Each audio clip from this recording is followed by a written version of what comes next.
試合に出ないのになぜ20年もプロでいられたのか。下手。もしあなたがサッカーが下手だったとしたら、それでもプロ契約を取り続けなければならないとしたらどうしますか。練習を頑張るでしょうか、才能を磨くでしょうか。ある男は違いました。彼が考えたのは上手くなる方法ではありません。評価されない方法でした。男の名前はカルロス・カイザー。20年近くプロサッカー選手として食べ続けた男です。ただしほとんど試合に出ることなく、本当に不思議なのは彼が嘘をついたことではありません。なぜ誰も確かめなかったのかです。今日の本題はそこです。これはサッカー界の昔話ではありません。第1章、履歴詐称カルロス・エンヒキラポーゾ、通称カルロス・カイザー。1963年ブラジルのポルトアレグレ生まれ、フォワードとしてフラメンゴ、ボタフォゴ、バング、フルミネンセ、バスコダガマ、リオデジャネイロの名門クラブを次々と渡り歩き、さらにフランスのガゼレクアジャクシオにまで在籍しました。20年近いキャリアでストライカーとして記録したゴールはわずかに1本です。では3つのエピソードをご紹介します。1つ目はフランスでの公開練習です。アジャクシオに入団した時、チームは地元ファンの前で新加入選手の練習を公開することになりました。ボールを蹴る場面を見られてしまう。カイザーはそう判断しました。彼が取った行動はグラウンドにあるボールを全てスタンドに蹴り込むことでした。ファンサービスとして最後にユニフォームのエンブレムにキスをしてその場を歓声で乗り切りました。2つ目は携帯電話の演技です。当時携帯電話はまだ高価なものでした。カイザーはそれを手にチームメイトの前で英語まがいの言葉で通話するふりを続けました。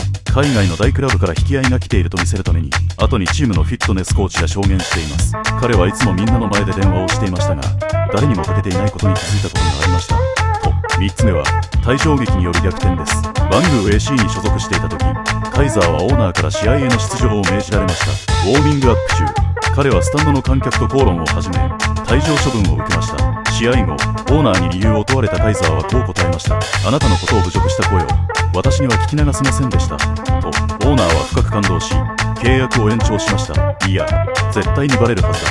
そう思った人もいるかもしれません。では、なぜバレなかったのでしょうか。第2章、不検証。理由は4つあります。1つ目は、情報の非対称性です。当時はプレー映像を使ったスカウトができませんでした。選手の実力を証明するものは有名選手の口添えだけでした。カルロス・アウベルト、ロマーリオ、レナト・ガウショ、カイザーはこうしたスター選手と積極的に親交を深め、彼らの推薦状を信用として使い続けました。2つ目は検証コストの問題です。本当にうまいかどうかを丁寧に確かめるには時間も手間も責任もかかります。3ヶ月から半年という短期契約のクラブに深く調べるインセンティブはありませんでした。3つ目は社会的証明の働きです。有名選手が保証しているなら大丈夫だろうという心理です。一人が信じれば周囲も信じやすくなります。4つ目は組織における責任の回避です。自分の目で見抜けなかったという責任を取るより、みんなが良いと言っていた選手を採用したと言える方が組織の中では安全です。4つ並べてみるとあることに気づきます。これらはカイザーが特別に巧妙だったという話ではありません。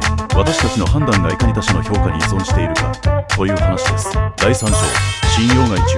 私たちは真実を知りたい生き物だと思っています。しかし実際は少し違います。